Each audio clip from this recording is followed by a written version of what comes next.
Hey everybody, welcome back to part 2 of my Monster Train run. We are exploring specifically the Melting Remnant, paired with the Stygian faction as a, I don't know, second faction, sub-faction, whatever the game actually calls it. And we are about to do the hardest part of the run. One horrible boss fight, and then another fight, and then another horrible boss fight. So let's go. So for a quick recap, we are building a kind of burnout recycling strategy paired with spell damage strategy, stacking up AoE effects and frostbite, which is like a damage over time debuff over time. We have 3 AoE spells, and that's area of effect, sorry for people not familiar with that particular bit of gaming slang. We have 3 area of effect spells that hit everything on the floor. And this spell makes them all permanently, well not permanently, but during a particular fight, makes them hit harder. Sorry, my throat is wearing out. We also have lots of ways of generating frostbite, which is a damage debuff that stacks up and deals increasing amounts of damage. The more you have, the more you get out of it. So we want to stack that as much as we can. We have 3 spells that can do it, plus these Titan sentries that provide frostbite when they get hit. So we have lots and lots of area of effect to clean out small utility units at the back. We might struggle a little bit with tankier stuff, but that's where these come in. So we have these drafts that hit for 20 a turn and then die, but we can get them back with our resolve abilities from Wreck to Flicker and from Sacred Wicks, which makes them come back stronger, makes them last longer, they don't burn out as quickly, and makes them free, cost 0, which is quite nice. Excuse me. We also have these explosives, which when they die, they have 35 damage to the front enemy unit.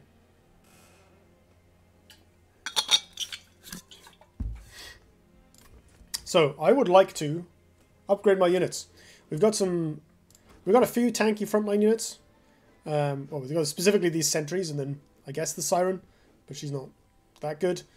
And we have these, which, you know, these hit pretty hard. It would be nice to make them hit even harder, because we might run out of damage output at some point. So let's go this side.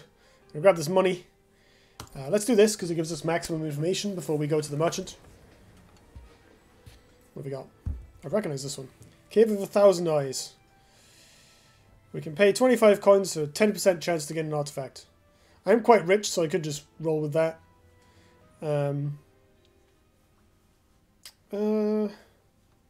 Let's try it like once, why not? No.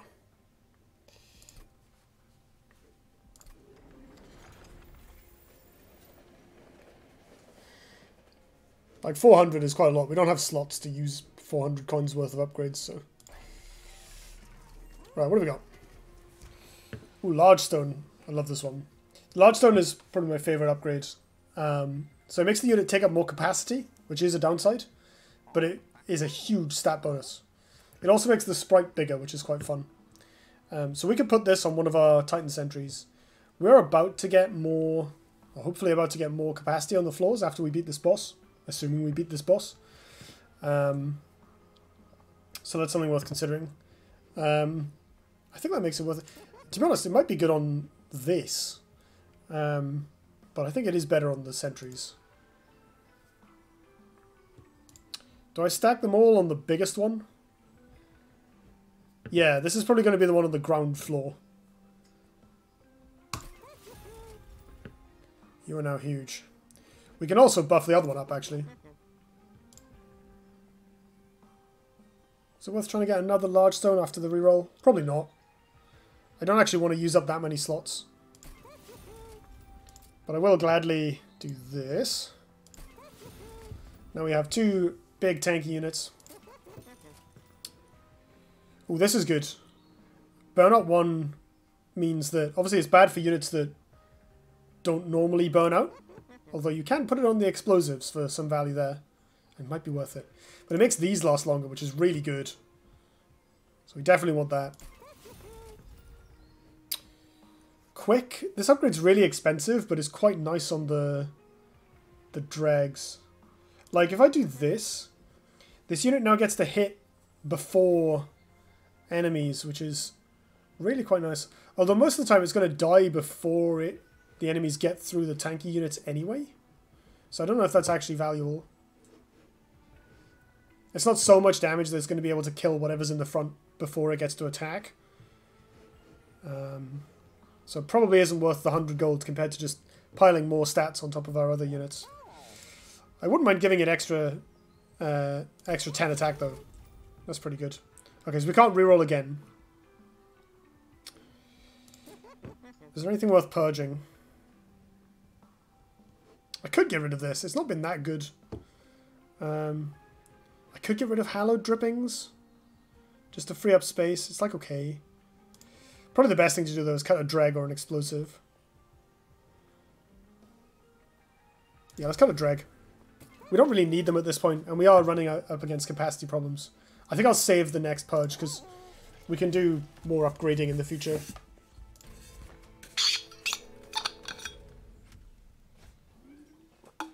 Right, Fel. The run killer. Fel is a nasty, nasty lady. She hits very hard, is accompanied by pretty scary units, and has these alabaster guardians, which are basically 70 HP statues that start in each row. Each one has a different ability. In this case, they have spell shield, which makes them absorb spells. So you have to hit them 5 times with spells before they actually take any damage. Fortunately, all of our important spells are area of effect, so we're not hugely worried about that. But it does mean that our deal damage to the front unit cards are even more useless than usual. She also gives units armor, which is a problem for our AoEs.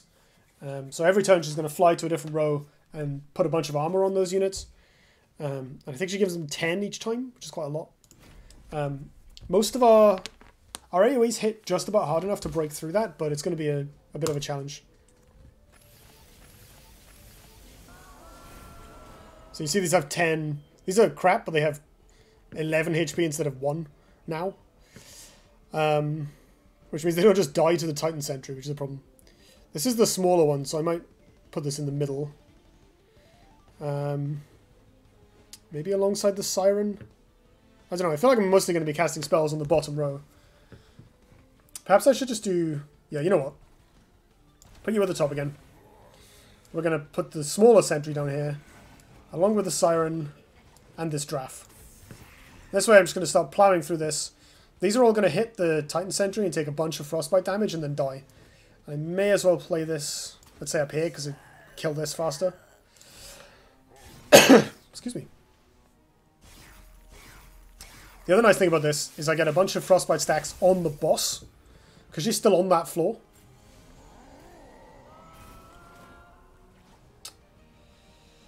So these are gonna die before they reach the end, but they are gonna hit my Rector for a bit of damage.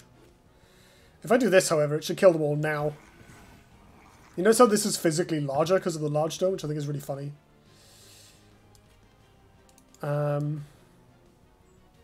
Oh, let's not play this on the row with the incant creature. So this is going to do basically nothing because of all the spell shield. So we may as well discard it. Oh, whoops. Wrong floor. I think I actually want the frostbite triggers.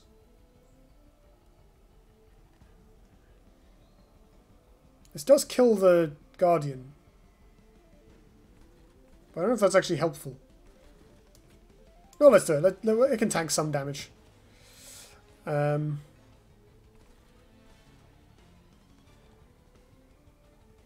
These are all going to die anyway. If I do this and it hits this once, it's still a positive interaction. And hopefully it'll kill the marksman. There we go.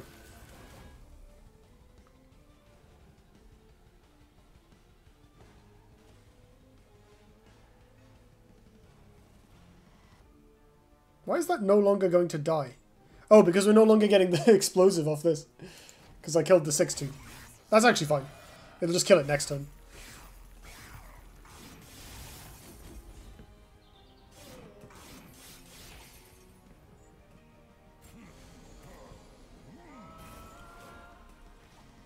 That is not what I would call a problem. Right. Burnout units now in the house. So let's go.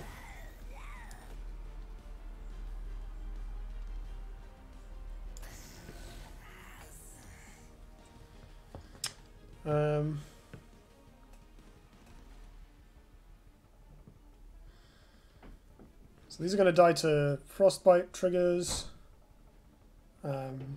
This is going to die to the explosive, which is a bit awkward. How much spell shield? There's 3 spell shield left on it. Okay, can't do anything about that then. Do I play this up here anyway? Yeah, why not?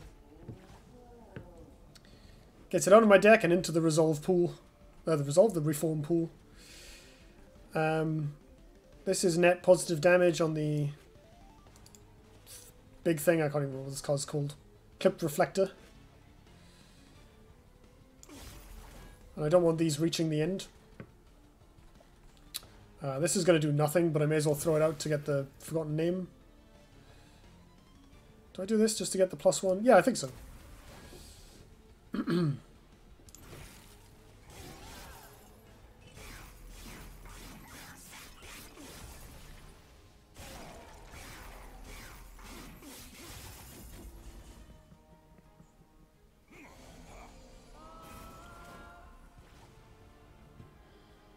Here come the tanky idiots. Right, what have we got? This is annoyingly not dead yet.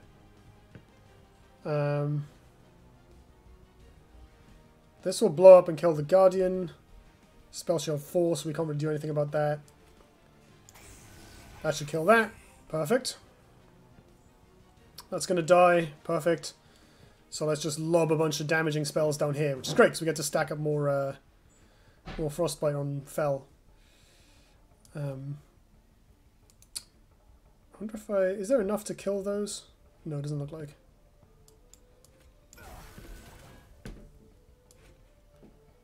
I'm actually going to throw this at her.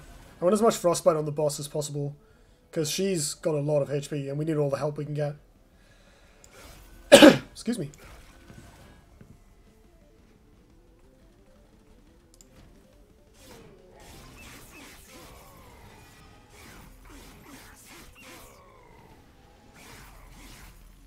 These drafts do not mess around once upgraded, do they? Oh no, it's this idiot again. This seems like a good excuse for an ice storm.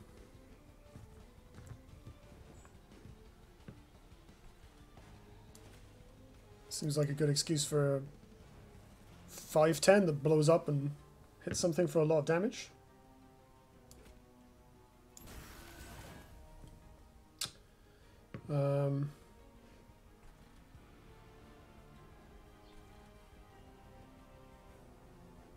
There's nothing available on that, so... Ooh, hello.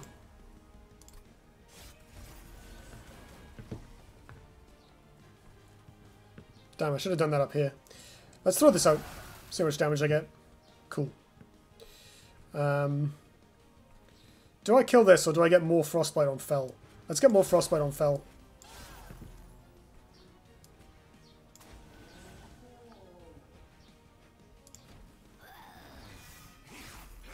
Oh, that's so much. That's 50 attack.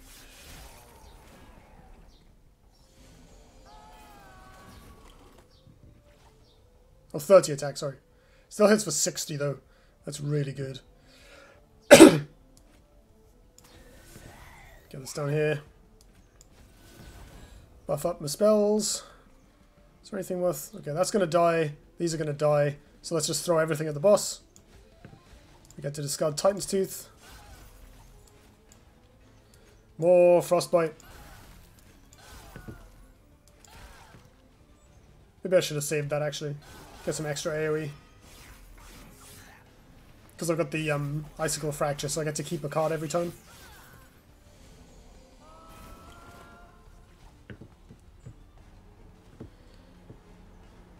Nothing available. I mean...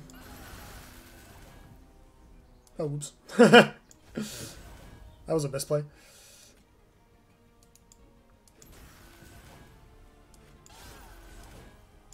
This is going to die anyway, so just throw them at the boss. Is there somewhere I can play this? Yeah, sure.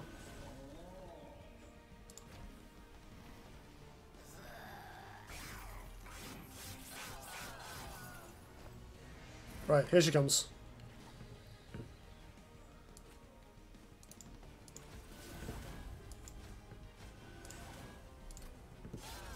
This is amazing. This is so much damage.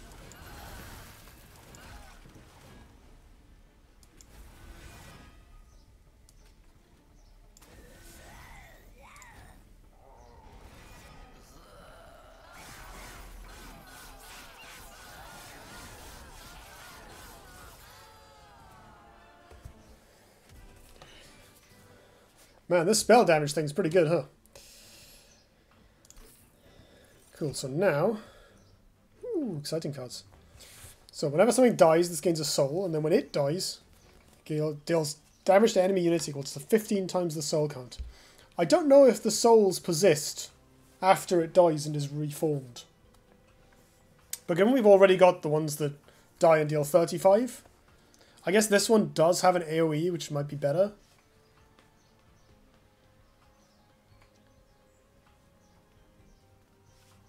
Transfer all frostbite on this floor to a unit, then double the amount of frostbite. This is a real good way of killing bosses. It's going to be a bit awkward to stack up frostbite against this boss, because it purges half of the stacked debuffs. But once we're actually fighting the boss, it doesn't do that. And getting... Like, the fact that this kind of doubles the amount offsets that.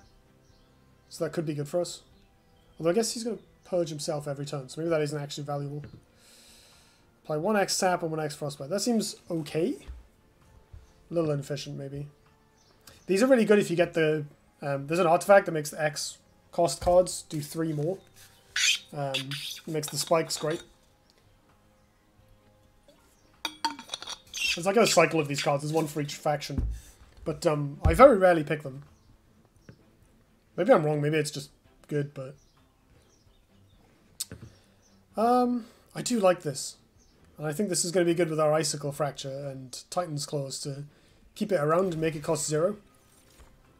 And now we want this capacity thing, so we can jam more fodder onto each floor.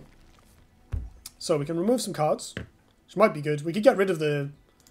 let's see, we could get rid of this, maybe, and this, because we're just not using it very much. Like, not enough of my stuff dies and gets recycled for this. Which makes the deck more consistent. We can get a random thing, duplicate a card.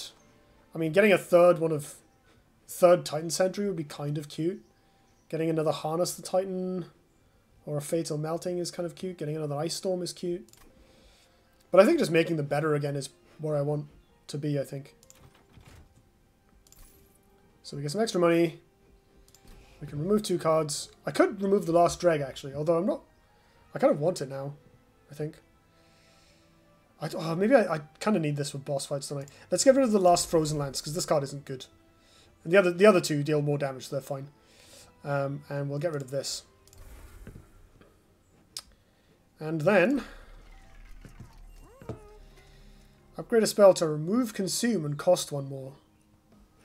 What have we got with Consume? This? These, I guess. That seems bad. So I can make this cost 1 and not go away. That seems quite a bit better, actually.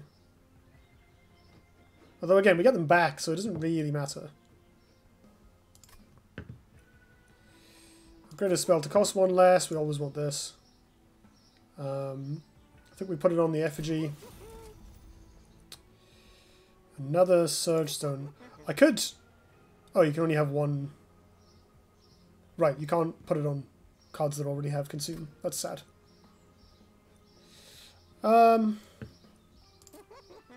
Is this worth it? I don't want to run out of spells is the problem. Especially not frostbite generating spells.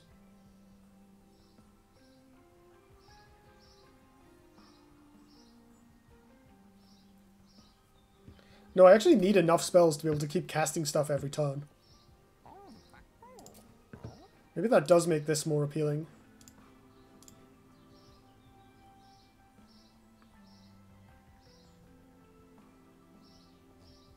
But again, I want them to die, so it's not even particularly good to do that. We just reroll and look for more standard buffs. There we go, get that doing 21. That's what we want. Which one of these do I want to cost 0? Probably this one. Although I'm going to have this stick around in my hand more, because it's like situational. So probably this one. Upgrade a spell to gain permafrost. This allows us to freeze it always. I keep emptying my hand, and we have the icicle fracture, so I don't know if the freeze stone is even helpful. There's nothing else I want to purge, I think. So we'll just keep going. So we'll form 3 random units, or give it burnout. We don't have any ways of re-adding burnout, except for that one card. The hallowed drippings.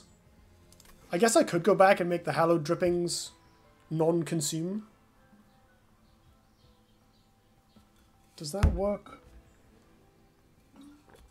It's probably easier just to do this, but we're not going to get that much value out of it. Problem is, if the Rector does burn out and die, that is a huge problem. So I think I do want this one.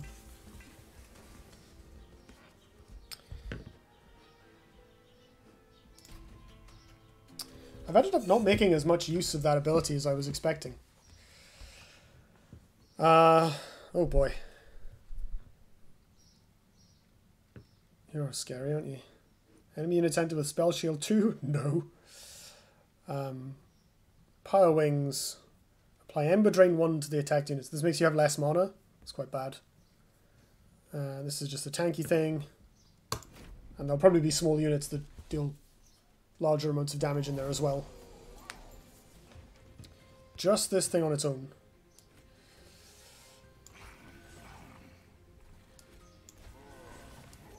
Well, it feels good to set up the sentries already. Maybe I should have held on to one of those, because then I get a better chance of playing 3 spells in one turn. And I could have gotten this.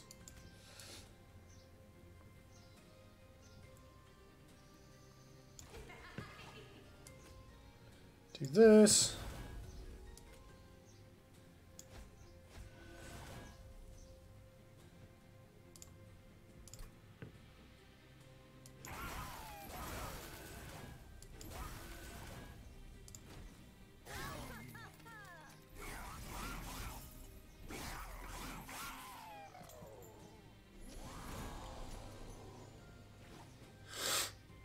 Right. Good. Start getting these going.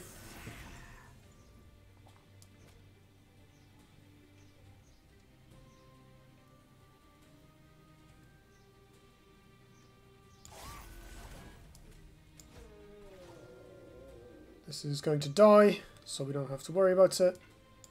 Oh, I'm out of mana.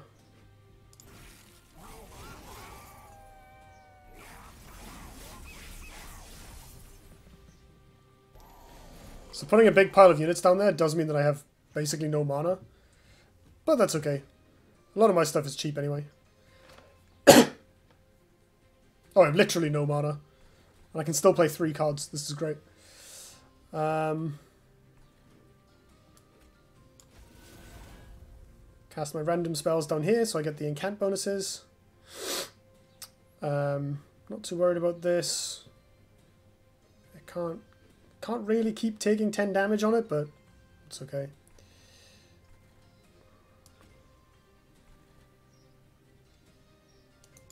I could protect my thing, to be fair. Save 10 damage. Or I can kill this, and then the 35 damage from this will... Oh no, this isn't even going to die this time.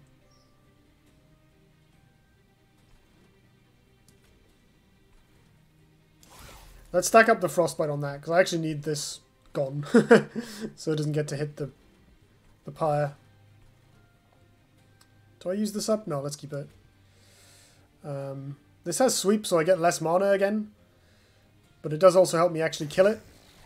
So... And I have, like, this combination, meaning that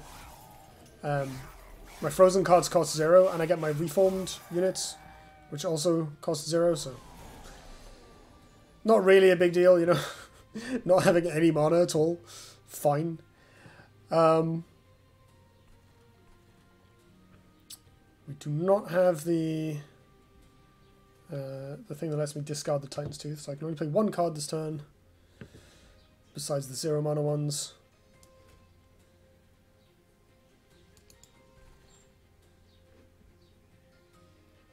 This does need to die, but it only hits for 2. I can just throw one spell at it.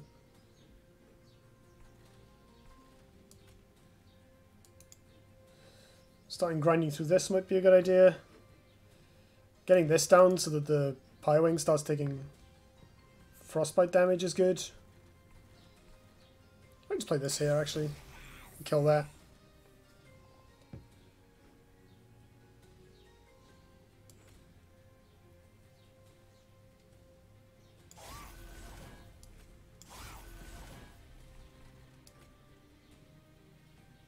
Yeah, go on. Let's protect my base. And I get the magic power. I'm going to do this so that these stick around, actually. I'm going to have... I think I get a unit back this turn anyway. Yeah.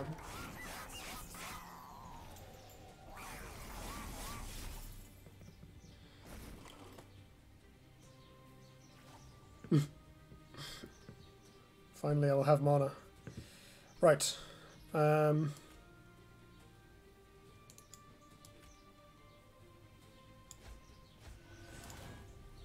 discard that. Harness the Titan. Buff up all my spells. Probably play this in advance of the boss arriving. How much should I commit to this? I want Ice Storm to throw at the boss. Well, I guess I'm quite likely to draw it next turn anyway.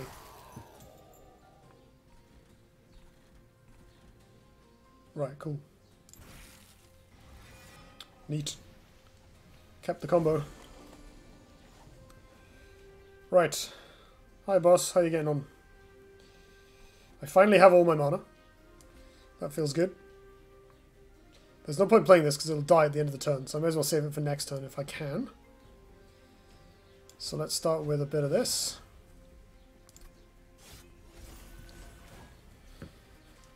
It gets more attack when it takes damage, but that's not really a big deal.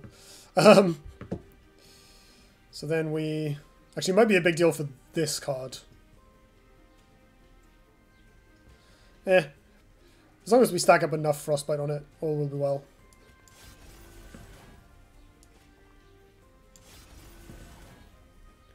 Then we do this. It has twice as much Frostbite on it. Throw this down. Play this. Oh, fine. If I play this, it should die and I'll get it back immediately. Then we get to keep this for next turn, after more stuff's died. Yep, that worked.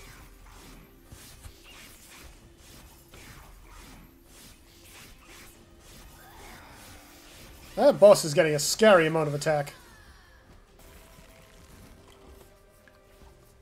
Oh my goodness. Well, never mind. We know what we're here to do. Oh yes, Hoarfrost Effigy. Oh, I can fit this in as well.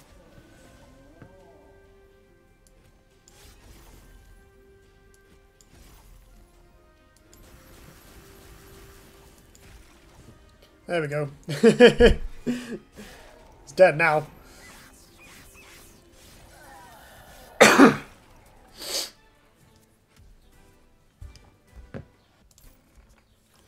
Alright, let's get something exciting.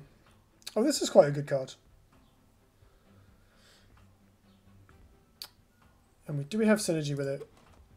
We have this. We can upgrade it. We have... Well, it absorbs the first attack every turn. So it's quite good with the drafts as well. I could get another one of these, but I don't really need it. Likewise, I don't really need this. Yeah, I like this card. Ooh. I like this card a lot as well. Now this might be good. More Frostbite.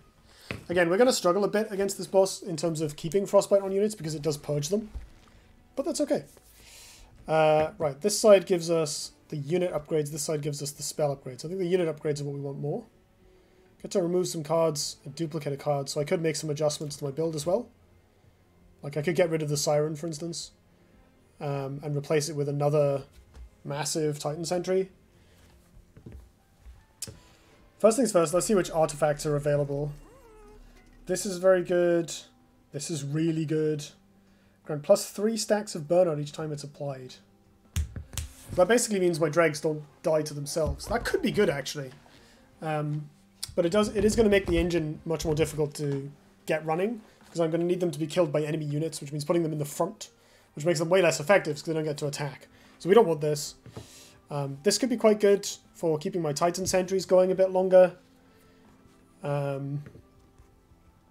It's generally just a powerful card. Powerful effect.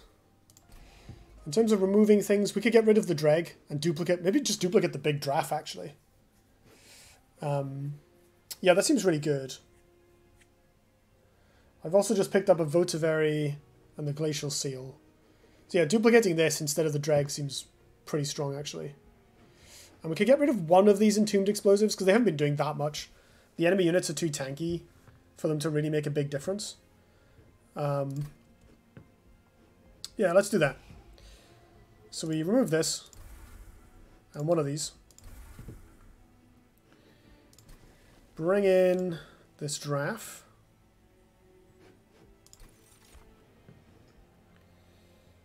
And then, what's there? Upgrade unit with Endless, upgrade unit with 10 attack. I've got a draft that I haven't upgraded. Upgrading this isn't terrible, but I'd rather find something better to put on it. I mean, that said, maybe I should just purge this. It hasn't been doing that much. Compared to just jamming loads of drafts, it's probably stronger, but...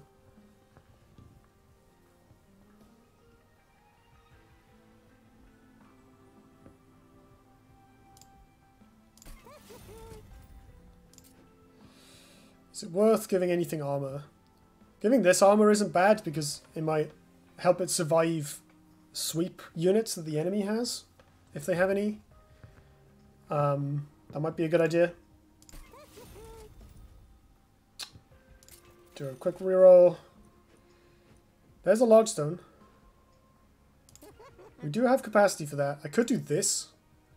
That's kind of cute, actually. And we put that alongside the smaller Titan Sentry. Well, actually, either of them, it doesn't matter.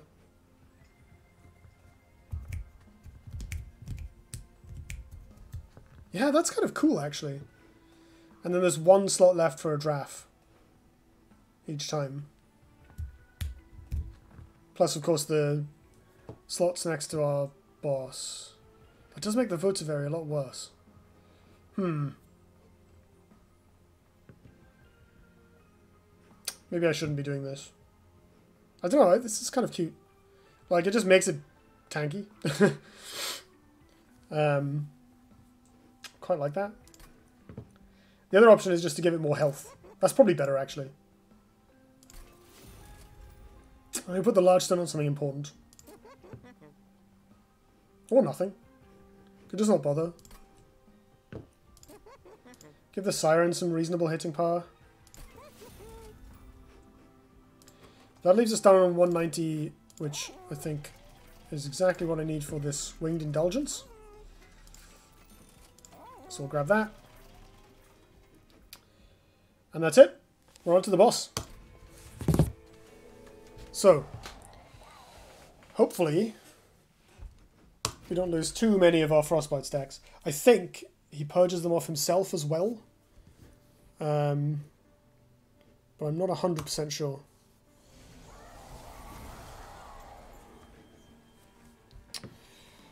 That's the medium Titan Sentry. Oh, good. This is why we wanted all this AoE. Look at these like scary things that we just can ignore because we can blow them up. Which means it's much more practical to put this down here. I kind of want to get the big one. But it's probably more important to have the... It's more important to just do stuff. Let's go. Let's just go. Oh, this has... Oh, this is a slightly bigger version of that. The unit we were having trouble with earlier, the overcharged tank. It gives 15 armor when a unit dies. Makes our AoE spells somewhat frustrating. So at this point we'll get to see whether Seraph purges the Frostbite off himself. So he's on 12. He moves. Okay, yeah, he does. Purges off himself. That's not a huge deal. Like, we can stack up... I mean, it's obviously not great for us, but we can still get some damage in with it and stack up more of them later on. Once the actual fighting starts with the boss, his ability doesn't exist anymore. So over here, this is going to take a fair bit of damage, but not a huge deal. This is going to burn out, which is probably good because of the lack of Ember Drain. An Entombed Explosive doesn't quite get that killed because it has the armor bonus. Let's get a Siren down here. This thing. Let's get a draft going. And I suppose the card to play this, the unit to play this on is this. Get the incant bonus.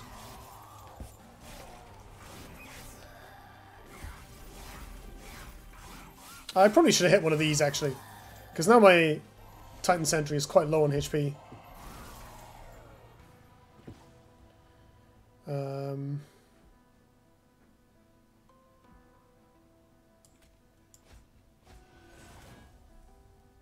Ooh, let's just discard that. We don't need it yet. Right, let's play this. And get a draft down here. Deal some proper damage. Ice Storm gives us the incant bonuses. This is going to take 16. Oh, that's so many. I do actually need it to exist by the time the... Oh, I can't cast this. Never mind. I guess I'll just get it back off the bird out. And then I can use the +3 spell to make it last a bit longer. That's a thought, actually. That does work. Right. I think we're going to use this here. I don't want my Titan Sentry to die just yet. Although, again, I get it back in 2 turns, so maybe it's not a big deal.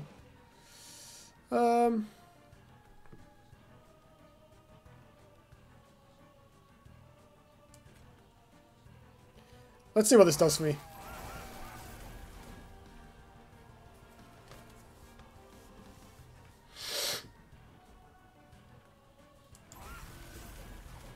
Right, that's going to die.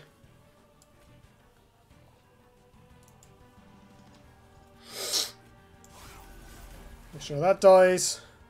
You can use these drafts to kill this.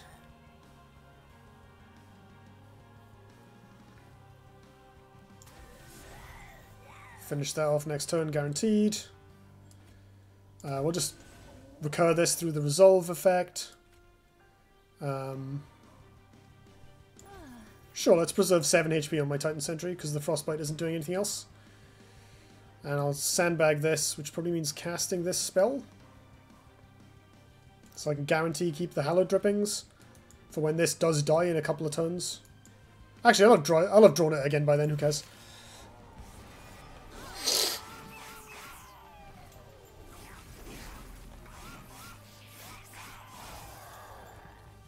We are motoring through the deck at this point.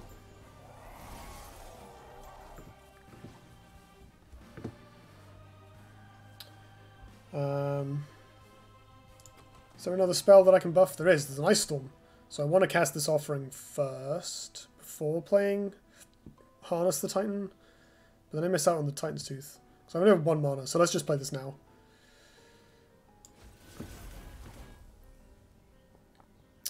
Right.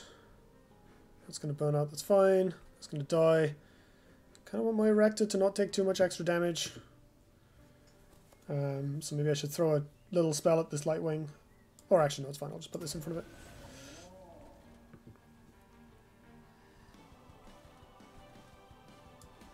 Again, I'll use the Votivary to chump block.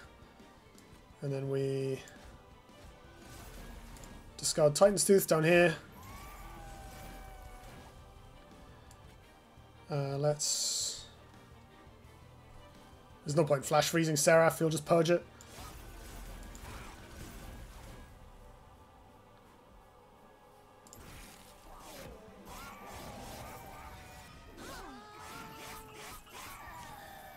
This is working. This is working. We're getting there.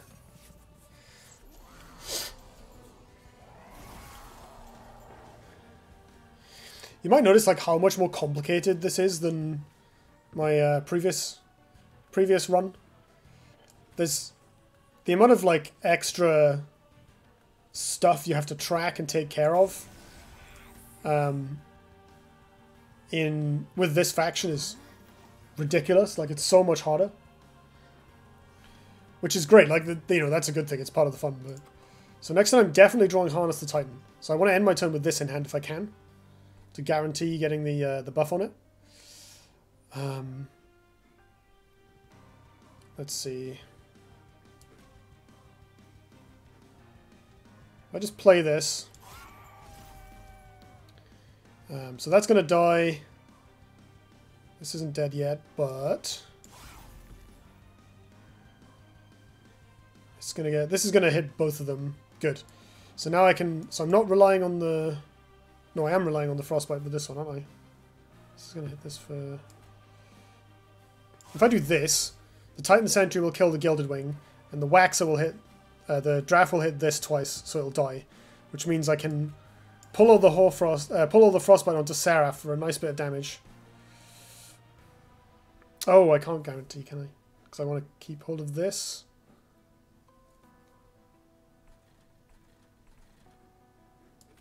Fine.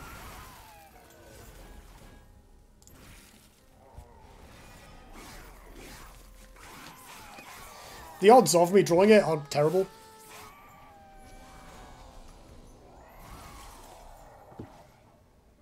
Did we get it? No, but we got the offering token, so I've got another... Oh, no, I did get it. Awesome. Titan's Tooth is here. I actually don't want to discard that. I want to cast Harness the Titan on it. So there's nothing on the other rows, which is great. Where's my sentry?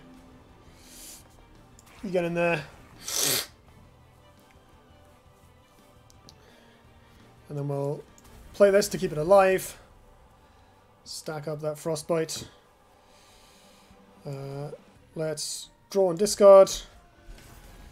I'll just discard... Yeah, discard the Votivary. I want to play everything else. For greater effect. Buff up all the spells. Play this to clear out the trash, I guess. Maybe I should...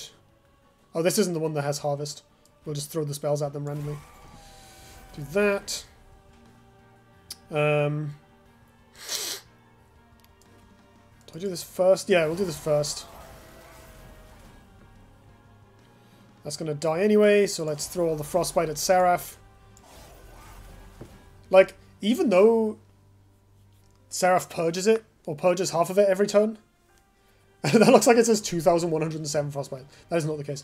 Even though Seraph purges it every turn, we're still getting so much value out of the AoE chip damage and the Frostbite. Like, we've taken maybe 10-15% of its health off, which is still not nothing. It's a very, very tough boss. Burn out 3. Nice. Let's run these out. Oh, baby.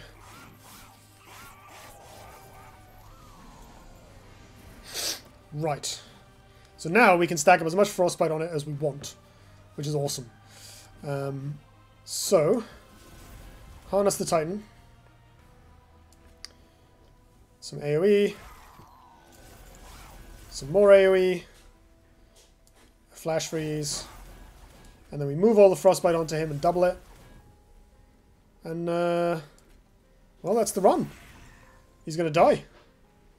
Taking 300 damage a turn. This is despite the purge. This frostbite build is so sick.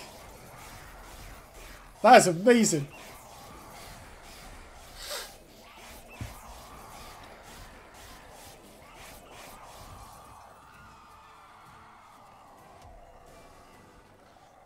Gotta hand it to them as well. The Sea Witch was actually alright. Got to like 40-40-ish. That's not terrible. Tanked a few hits from the boss. Probably could have been a different unit and been more effective, but like, it was fine for what it was.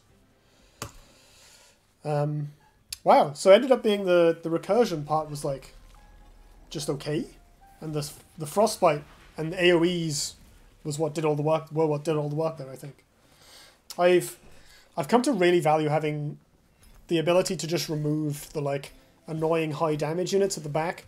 We didn't actually come up against the ones I'm normally most afraid of in this run, which is like I mentioned it in the last episode. It's a 10 attack multi-strike 1 unit, so 10 times 2 basically hits for 20. And it's 5 health, but if it kills something, it gets more attack and heals. That part is not that relevant. It's just the fact that it deals 20 damage every turn, and sometimes often there'll be 2 of them.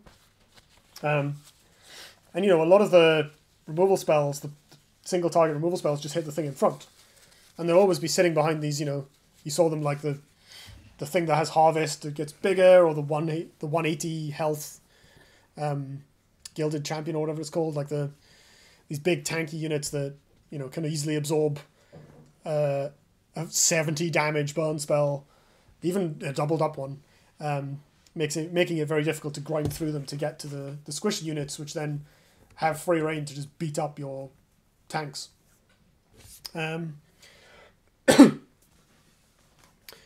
But there we were just playing an AoE spell every turn, so almost every turn. So the smaller units, even the ones that he was summoning that had like the 10 threes, which were reduced to 9 threes by our artifact, that's still like, that's a lot of damage. You know, there's 1 or 2 of those on most floors, most turns. That's going to add up quickly, and we did actually lose 1 Titan Sentry, but obviously got it back. But we did, you know, that could have been lost much earlier if we weren't constantly clearing those off with the 3 AoE spells we had. So I've come to really, really value the area of effect spells. Like, they don't do as much damage as the normal spells, but like, the difference, you know, for instance, you can play a, I can't even remember what it's called, the one that deals 6 damage to the front unit, or like Torch, the Hellhound starter card, Hellhorn starter card, which deals 2 damage anywhere. There's only 4 less damage. If you upgrade it, it's 16 damage or 12 damage. Like, the difference is negligible at that point because it's always killing the small things you want to kill and not doing that much to the big things that you need to grind through. So like, I think I mentioned this in the previous part, in part 1, but I feel like in this game there's like 2 amounts of damage that are important, and it's like just above 10 and like significant, like over 100. And that goes for even the spell damage, like the spell doubling build, where you put spell weakness on things. Like I had, I think I've done over 1,000 damage with 1 spell with that build, if I remember correctly. There's probably I think there's a compendium where maybe we can find out. Ooh, what have I unlocked? Legion of Wax. When this does, oh, that's so cool. It's a mitotic slime effect. So when it dies, it splits into 2 4/4s. I don't know if yes, and then the 4/4s splits into 2. Each 4/4 splits into 2 2/2s. But then they keep all the enhancements. So if you recur it with the burnout, they all get +5/+5.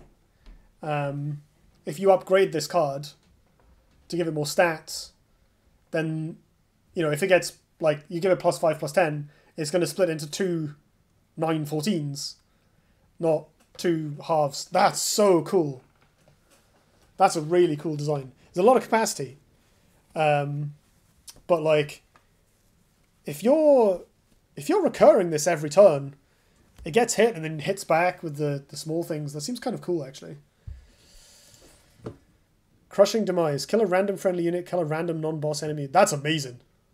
That's so good. So this is interesting because this points to wanting to deliberately not use tanky units because you might murder them yourself. But you can use morsels and things like the sacrificial Umbra units to work with it. That's really cool.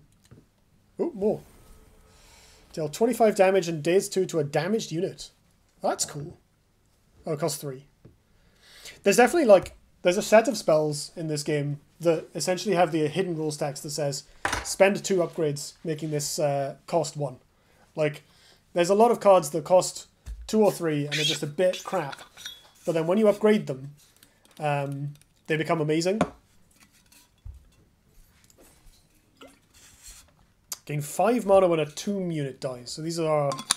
Or 5 ember when the tomb unit dies. So these are the little 0/5s that blow up. That's quite cool. Oh, we didn't unlock anything off Stygian. Boo.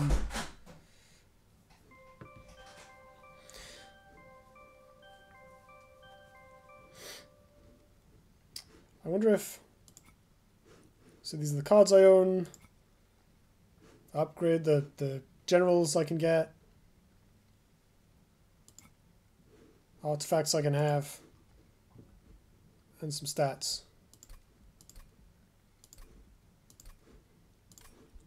Okay, there's nothing in there that tells me about achievements. What's this run summary? Oh, this is cool. I've never actually looked at this screen before.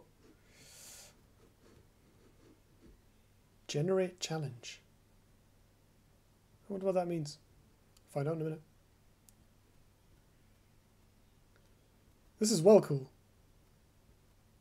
So you can see which trials I had, which variants of each boss I had. The bosses are the same every time, but they have different abilities.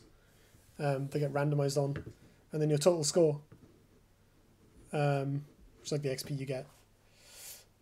Oh, this is a nice little screen. Yeah, so we were talking about spell damage. If you use the spell damage doubling build, you still have the same problem. Like, you can use it to make the smaller spells kill larger enemies, but more likely you want something that already deals a chunk of damage, and then putting 1 or 2 stacks of spell weakness, on that unit. Is there a way to see the compendium? Yeah.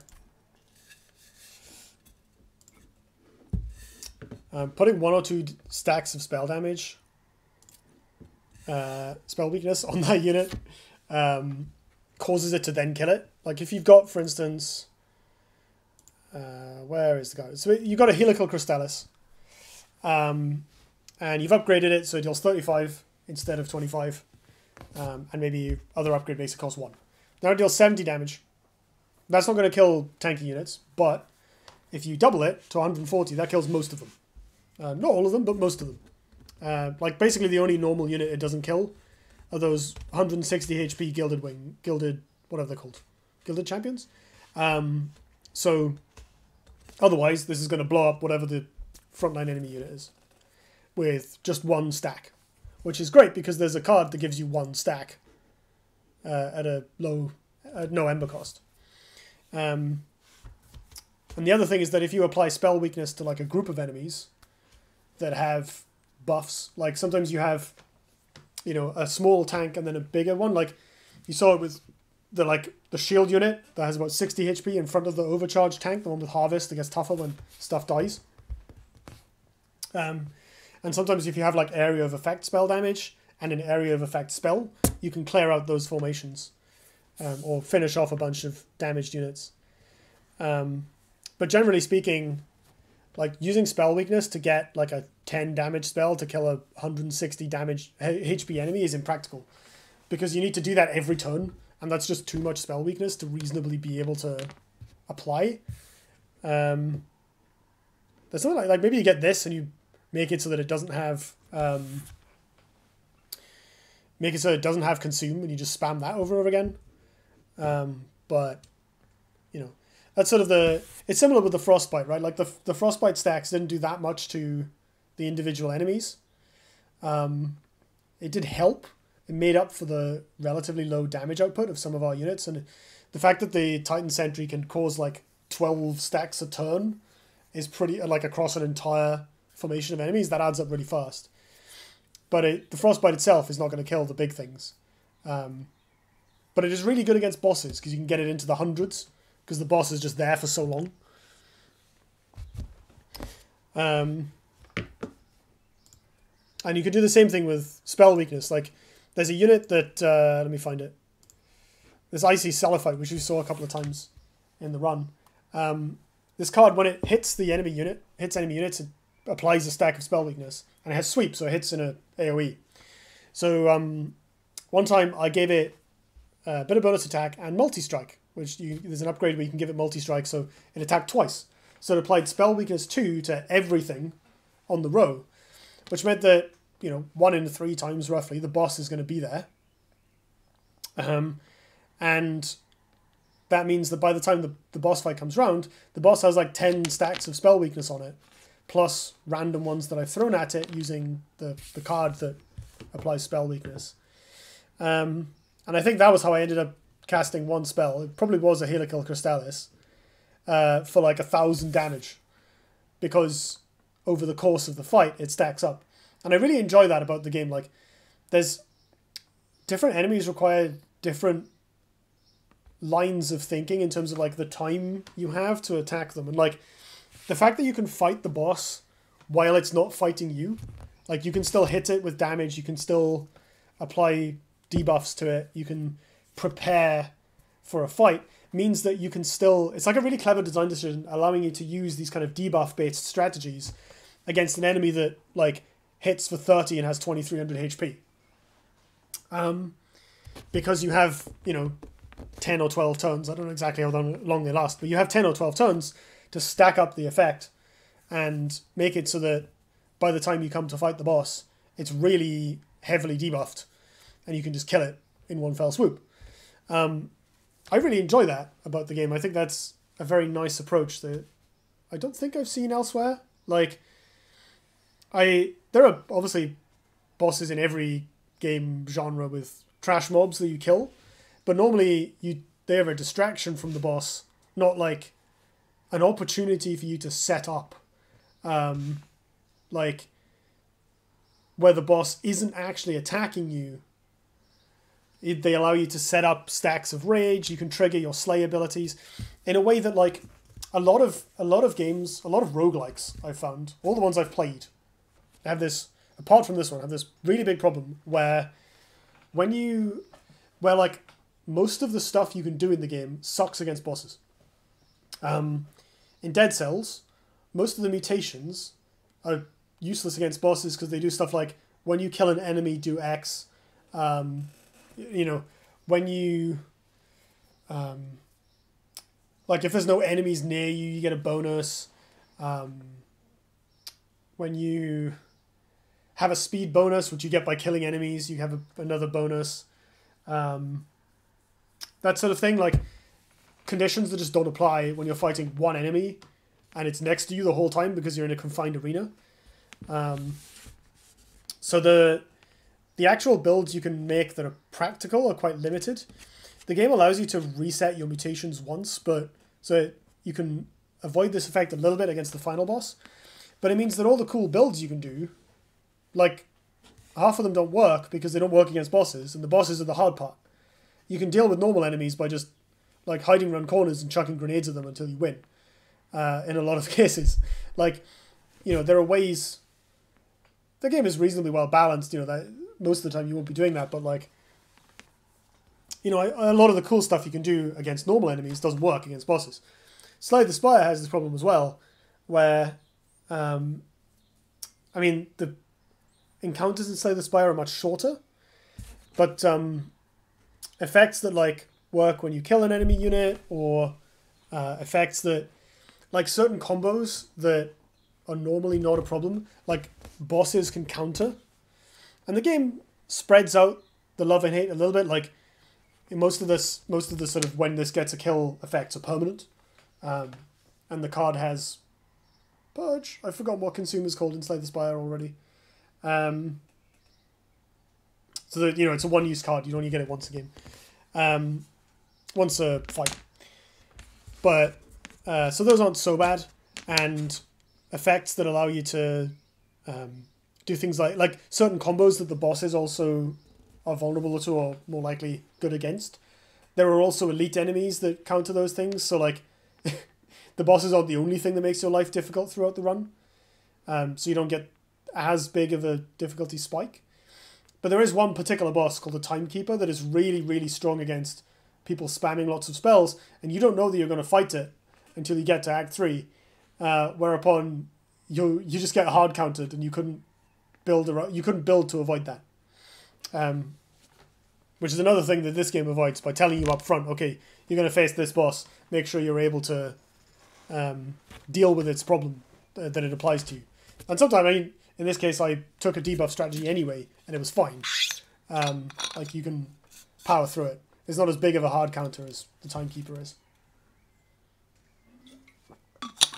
And I think Hades, I love Hades. Hades has a similar problem to Dead Cells, where, like, it's not as big of a deal, but there are certain weapons and playstyles that I found are just not that effective against bosses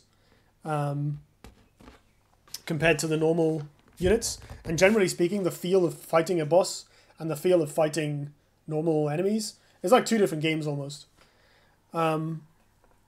Whereas in this, the fact that the boss is part of a normal, longer fight where you still get to use your spells on enemies, you still have to deal with enemies, like normal enemies, you still have your slay effects, or like the trigger when you kill stuff. You can stack those up. You have turns in which to stack up buffs on your units, increase their stats if you're doing that sort of thing, and generally set up. You get your units into play, set up your build, and get your engine running so that by the time the boss comes around, like, your units are all in play. You've just got, like, in that game, I was, my deck was down to like 8 spells. I was just recycling them over and over again. Almost drawing the same hand every turn. Which then I was getting huge benefits out of Harness the Titan. That's hard to do in boss fights in Slay the Spire. You don't have a ton of setup time. Whereas here you've got, the enemies are pressuring you, but not as much. And you've still got the ability to use those tools that you've built into your deck to stack your cards up over the course of a normal fight against the boss later. And the fact that the boss is exposed to be attacked the whole time leans into that, because you can put debuffs on them, you can shoot them, you can try and clear units out the way so that your backline powerful attackers can get chip damage in, all sorts of stuff. Sorry, that was a bit of a digression, but I really enjoy that dynamic. I think that's very clever. There's loads of stuff in this game that's like very clearly informed by the explorations and design decisions of other games and pushes them forward. That's why in my review I described this as like a sequel to Slay the Spire. It's obviously not made by, it's not made by Megacrit. I don't actually remember who the dev team are. We can check the credits.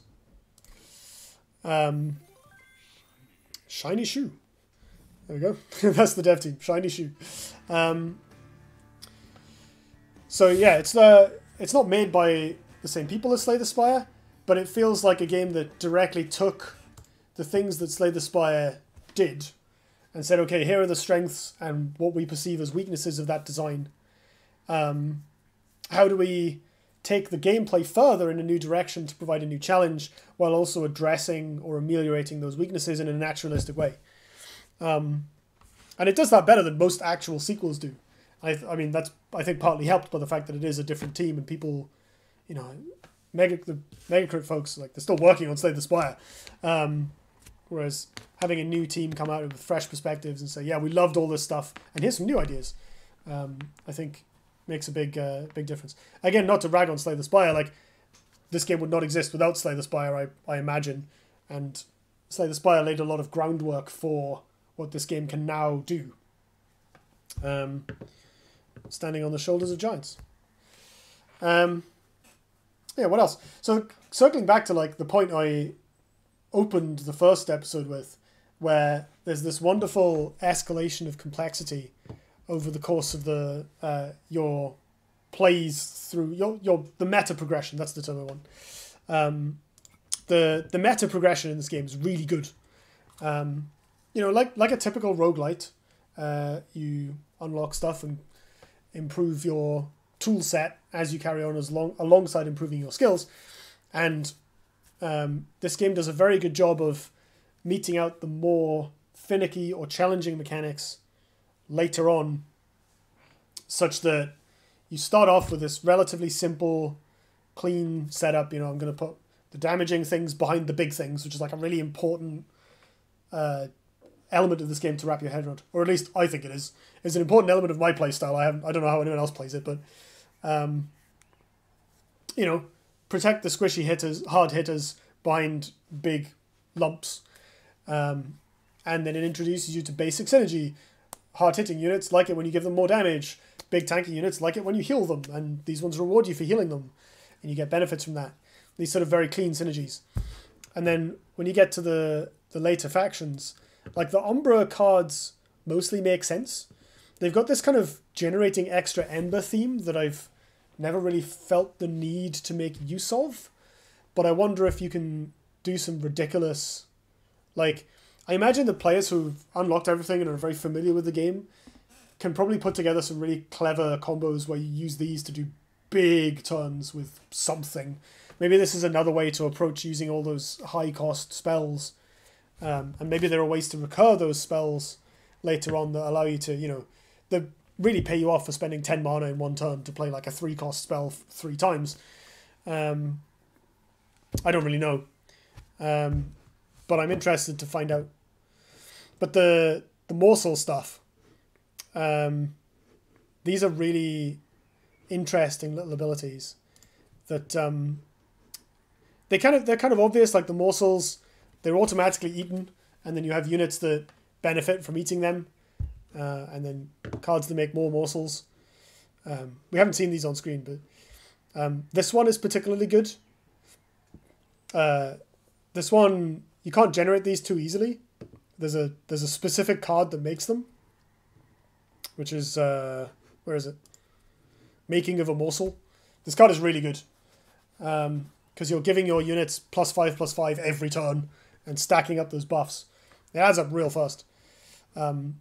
This card generates 2 morsels every turn, so you can use that to repeatedly trigger cards like this that have a benefit when they eat a morsel. And it ignores the limit on capacity. So if you have this and like a large unit, you can go over the capacity limit when you summon the extra morsels, even if you couldn't play things there. So you can actually get really high value. This card is like busted, basically. It's really good with specifically these two, is what I've tried it with, where this one heals itself to full basically every turn, and this one ignores damage. And again, if you just stack up like 20 instances of the buff before the boss comes in, that boss is dead. It's not beating that. So those combos kind of line up neatly, but again, they do require you to be comfortable reading these rules and effects, right? They're less simple than like just stats and obvious things that say, oh, when this heals. Like, they do require you to know how the buffs stack up over time and play around with the mechanics. For me, I've been playing Magic the Gathering for years, and I love strategies where I get to kill my own stuff for value. That's like one of my favorite things to do in the game. So this was very natural to me. But then coming to the Remnant, which has a similar thing where, again, your stuff is going to die, but this time it's your actual units, not morsels that you just get for free. How does that work? And they have such weird, like, these kind of long setup cards where, like, things like this Bounty Stalker, which we didn't see come up in the run, but every time this dies, it gets permanently bigger. So if you get this early in a run, it can get to like 100 attack or whatever. And it's just such a weird card, and that's hard to evaluate if you see it in the middle of a run. Like, am I going to be able to get this killed enough? And it's just occurred to me that recurring it with the champion or the other reform cards. You get it back, it has burnout, so it gets to hit something, and then it dies to burnout, so that it gets more buffs. So you can get it like 30 attack every... Oh, man. That's strong. Things like this card is really difficult to know where to position it, because you want it to survive so it gets more souls, but you also want it to die, so that it actually triggers, and then maybe you can get it back. So it's a really complicated card. There's just loads of cool stuff that like requires you to think in new ways about where you place your units and how you sequence them and how you use those resources, basically. It makes you think of units like spells, especially this card. This card reads deal 20 damage to the front enemy unit, right? Like this is a spell, at least without synergy. But then you can get it back and it snowballs to become better and better, or you can keep it alive by giving it extra burnout. There's just loads of like, and these interactions in themselves not complicated, but it really changes like, okay, I need to make sure that I'm playing this unit and then immediately giving it more burnout. And I need to, it's still only going to last like 4 turns, so where do I put it so that it actually does anything in those 4 turns? And then we had moments in those games where like, I was deliberately playing units that would then immediately die for no value, because then I could recur them again and get them another +5/+5 and more burnout. And there's just so much weird stuff going on that like, if you were thrown into this at the beginning, even as an experience, you know, I've played a lot of Magic and a lot of other card games. Most of you probably know me from Duelist, very complicated game. I've played a lot of Hearthstone. I've designed card games like, or card game singular, I guess. I've played a lot of Slay the Spire, and I would still struggle like coming just straight into this and not having had that opportunity to like naturally tutorialize myself with, you know, I take the big tanky thing, right? I take the big tanky thing, which has lots of health and wants to be healed, and I heal it a lot. And then I put something behind it that deals actual damage, because otherwise this isn't going to kill anything. It's just going to deal a little bit, and then the enemies will move on. So there's actually just a lot going on in this game that kind of subtly builds up. And you unlock, it's the unlocks within the actual runs are the same as well. Like the Woken have a Spikes sub-theme. Spikes causes damage when a unit is attacked. And that's, you know, it's not that difficult to conceive. I put the Spikes unit in the front so it gets hit. But then you kind of already have to be in that mindset of like, okay, well, I need to heal it so it keeps going. And then maybe you're comfortable with including these extra units to like get more Spikes power. And that's even without thinking of like cards that are cards that are this specific. Like the healing units work with the healing card that you start with. Where is it? Is it actually in here?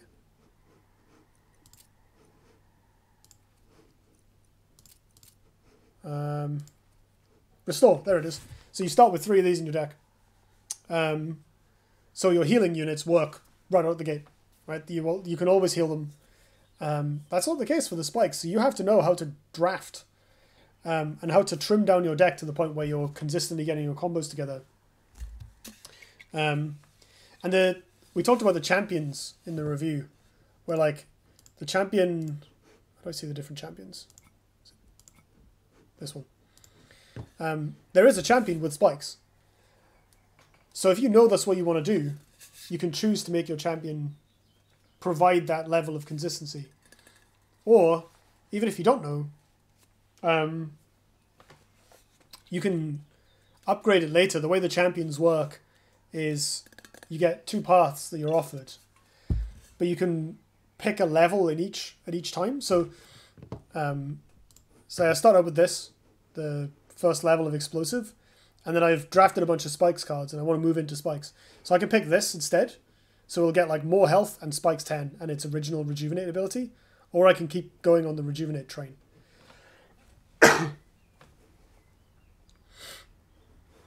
So there's actually loads of cool things you can do to like manipulate your game plan around what you've picked up and what you think you want to pick up in future. And the fact that you can quite easily and consistently remove cards from your deck, especially if you're willing to spend gold on it in merchants, is super powerful. Like, you can filter your deck down quite a lot. I did it a lot in that game. And you can even do things like, you know, I'm going to apply 20 magic power and consume to this bad card, so it becomes good and then gets out the way. Like we did that twice with what's it called? With the frozen lances. Right, we had two 26 damage consume frozen lances that we could just throw away. And that was just incredibly powerful for then filtering your deck down to the pure business end, which in our case was AoE spells, Harness the Titan, and Frostbite effects, but it could be anything, you know? Could just be like, every turn I'm going to heal my tank twice and deal a bunch of damage in the process with Restoration Detonation. It's difficult to do this every run. Like, I think in this run we got quite lucky with being able to pick up the card removals when we wanted to, and not needing to go too far in removing the starter cards we had or buying new units. Like, we got amenable upgrades that allowed us to consume mediocre cards and get value out of them. We went through lots of... I didn't take too much pyre damage, so I didn't have to prioritize that, which allowed me more choices during the drive stage. Yeah, so it doesn't always happen. Like, normally my deck ends up bigger than that, but you know, that was a really cool example of like constantly recurring spells and units by just drawing the spells and then recycling the units with the champion, so that every turn I had like 8 cards in hand, but they were always the same ones, and I could just consistently, and they were always getting like 5 more damage every turn, so I could consistently keep ramping up my game plan into the late game when the boss fights come out. There's just so much going on that like I think even Slay the Spire doesn't have, in terms of like the flow of an individual run, how much kind of the delicate balance of variance where you want the game to be interesting and to force players to adapt, but you also want to give them the agency to like, okay, I'm going to change my build halfway through this run. Like, I went into that run going, yeah, let's do the recursion thing, and by the end it was like, spell damage, just like stacking AoEs and Frostbite. And like, that was because we had those random Frostbite starting cards. I wouldn't have done it without that. And just knowing that like, having enough experience with certain cards to know that like, okay, I know this card is bad, I'm going to ignore the part where you can discard it for value.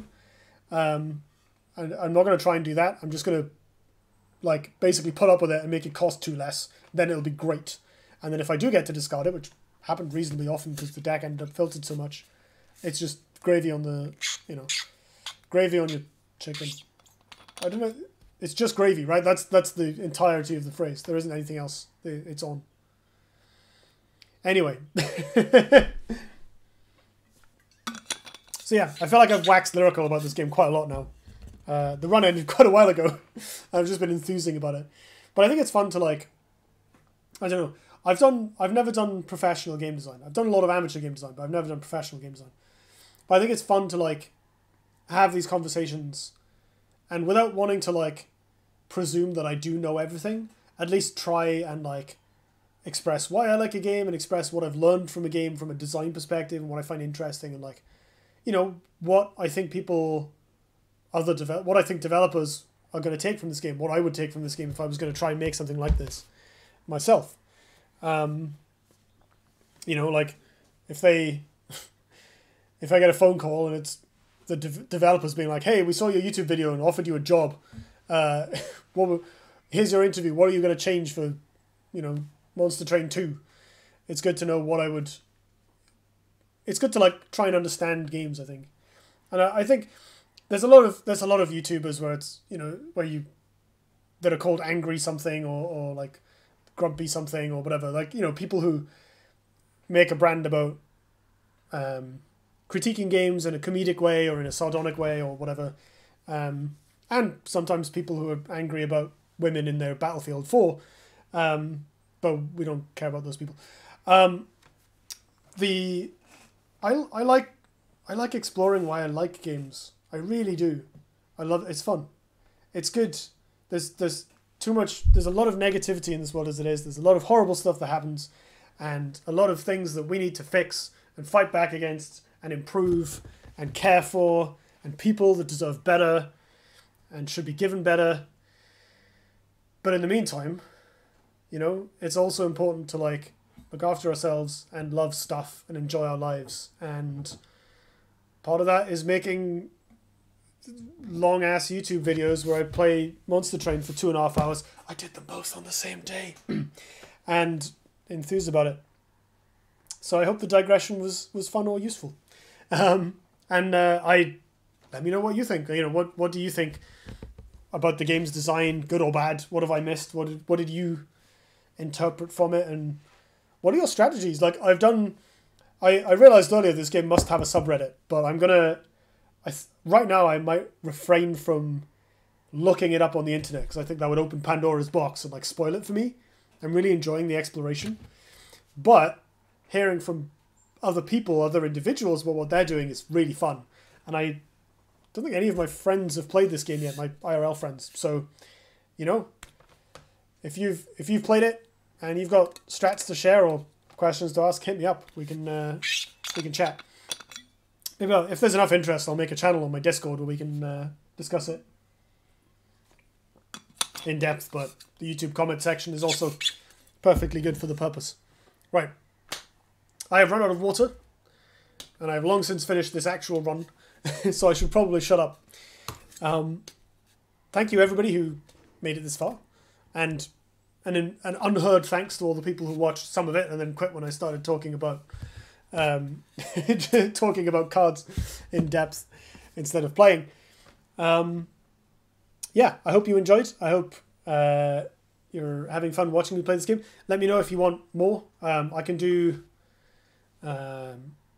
more runs, presumably with a little bit less design analysis in the future, because obviously at this point the content exists and we can just focus on playing it. So it'll be a little bit shorter. But as you can, you know, this run was like an hour 45. They're a bit, you know, they're quicker when I'm not streaming them, so in theory it could be faster, but yeah, they're a bit longer form content, but that's, you know, that's good. It's easy to record, and that's 2 videos worth that I can upload over the course of a week or 2 weeks, and keep the channel ticking over. So if you want Monster Train, I'm more than happy to make a few more videos worth of Monster Train. A few people, actually, on that note, a few people pointed out that it was kind of good to see me back and making videos. Thank you to those people. I really appreciate your encouragement and your obvious enthusiasm at seeing me do stuff. That's really flattering. I don't necessarily know if this is a permanent return to form. What I do know is that this week just gone, I had my big launch at work, and it went incredibly well compared to what I was expecting and how difficult the last several months have been. And that has lifted a big weight off my mind. I also booked some days off during this month, and decided that, like, me and Katie, my fiance, decided, like, yeah, we'll book some days off and, like, do some productive stuff on those days, you know, instead of work, things that we normally don't do because we're at work and then are tired after work. So that's why I've been making videos. But I'm hoping that once the sort of the launch rush, the like adrenaline rush subsides and I get to relax and like, yeah, okay, it is actually working, I'll have a bit more energy in the evenings as well. And hopefully, fingers crossed, I can get to make some more videos. However, I would like to state for the record that this is not currently a promise. That's partly because, although I would like to, I don't want to basically promise anything that I end up not fulfilling. I don't want to disappoint people. So if if something else comes up or I do end up struggling, like, you know, the world's hard right now, I'm still upset about that. If, you know, then maybe the content won't be as forthcoming. But at least right now I'm hoping to do some stuff. And I've got another day off coming up at the end of next week. So I'll make some videos then for sure. So yeah. On that note, if there are any games that you'd be interested in seeing me play, shout them out as well. Let me know. I own a fair number of games, and there's a number of games that I could cover that I haven't yet. A friend bought me Dicey Dungeons. That's quite interesting. I'll need to play that a bit more to see whether I want to make a video on it, but that could be an option, for instance, kind of along the same vein. But I'm kind of open. Like, there's a lot of games that I could be playing, and I bought the bundle for racial equality, racial justice, whatever it's called, the HIO bundle that has like 1,500 games in it. So if there's anything from there that you'd be interested in seeing a video on, I own them, so I can have a look. And yeah, again, no guarantees. Like, I'm not going to play games that I'm not interested in necessarily, because no one wants a review that's just me being like, yeah, I'm not really into this genre, but like, sure, I tried it for 20 minutes. Oh, spoiler alert, I didn't like it. But my tastes are fairly broad, so. Anyway, I have waffled more than enough, so I'm going to close things off now. Thank you all again for watching and sticking with me and listening to me ramble. And hopefully I will see you all around. If you want to keep in touch, even when I'm not producing content, my Discord link is in the description. And my Twitter, you can reach me there. And my Twitch channel, but that's obviously not working while I have a bad internet connection. So, yeah, give me a shout around there, and I'll always be up for a chat. Thanks, everybody.